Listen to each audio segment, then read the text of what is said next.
I've always wanted to go on Barbados and I love sailing, so I wanted to go on a sailing trip and sort of combine the two. Well, what happened was on day 2 of my holiday, I woke up in agony, is the only way I could describe it.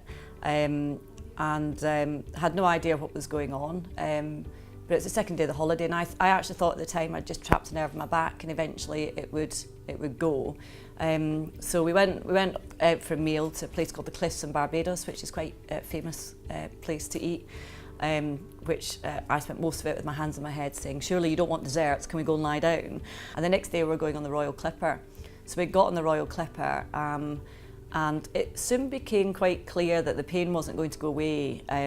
We went and got some aspirin, some very strong aspirin, and that didn't help. And it got to the stage where I couldn't shower because it was too painful to stand long enough to actually use a shower. So eventually, after 3 or 4 days, decided to call the ship's doctor. He prescribed some diclofenac, but via an injection, which he gave me, which I also then had an allergic reaction to.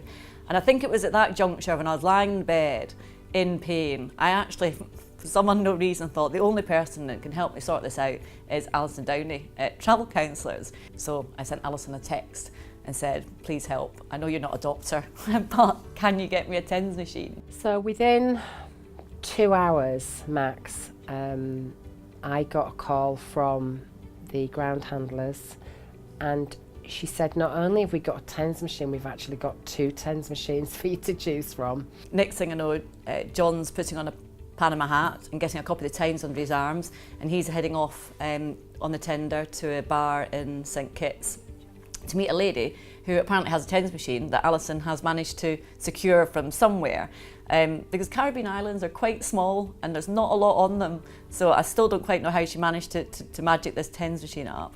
It didn't really end there because obviously we had to fly back, so Alison got onto the airport for me and made sure that I could obviously take the TENS machine on board and sort of try to establish whether I wanted a wheelchair or not. Alison had also secured a very reasonable upgrade for us to first class, so I could lie down. They put the bed down for me as soon as I got on board, and I could lie down and rest all the way back. I don't think I'd ever book another holiday without using Travel Counsellors now, in all honesty. You know, I know it might sound a bit pat to say so, but that's the actual truth. And that's a level of service that you wouldn't get if you booked it yourself, obviously. Well, from my experience, you're not going to get that from using a large firm of travel agents. I think it's very specific to Travel Counsellors and to Alison. So yeah, I've said to many people as well, it's the way forward.